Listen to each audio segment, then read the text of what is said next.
बेले बेले मनीष निज कथा भी भाविबा उचित। केवल निज कथा, निज पसंद, निज इच्छा को प्रायोरिटी देवा निहाती दरकार। मनीष जीवनर व्यस्तता भितर निजक एते भूली जाए, स्पेशली झील और नारी मान कथा कहूँ। आम सब अन्यर खुशी, अन्यर पसंद नापसंद को ध्यान दे केतेबेले जे निजक भूली जाई से कथा जना पड़ेनी। आज खाइबा उपरे गोटे छुटिया कथा कहूँ। आम समस्त पसंद रे सब 4-5 प्रकार करिकी समस्त को खुआचे।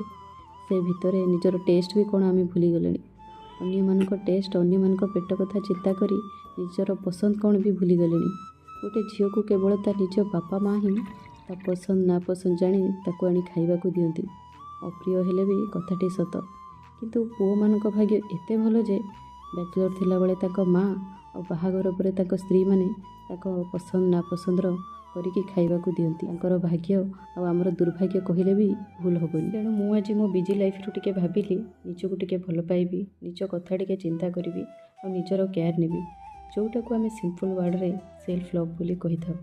बहुत दिन हेलाणी मु टिके धनिया पत्रर परोटा खाइबी बोली भाबुथिली, किंतु करिकी दब किए। आ धनिया पत्र मोर एते पसंद जो थे भी पड़े मु खाईदिए। किंतु जन जड़े अच्छा धनिया पत्रर बास्ना ही भल लगे, किंतु सत कहवाक गले धनिया पत्रर बास्ना ही मते भारी पसंद। बेले बेले एमिति हुए तम पसंदर खाइबा घरर अन्य समस्त को पसंद न थाए, से समस्ते जहाँ खाती निजको भी से खाइबा पड़े। सबुबले से तेल मसला खाई खाई भी विरक्ति लगे। मुझे कौन कली निज सकाळ खाइबा, खराबेल खाइबा निज पसंदर बनैली और बहुत मजार खाइली, बहुत शांति खाइली। पेटे बाड़ी सारा कंबल धरली और निद्रा देवी साक्षात करने पड़ेली।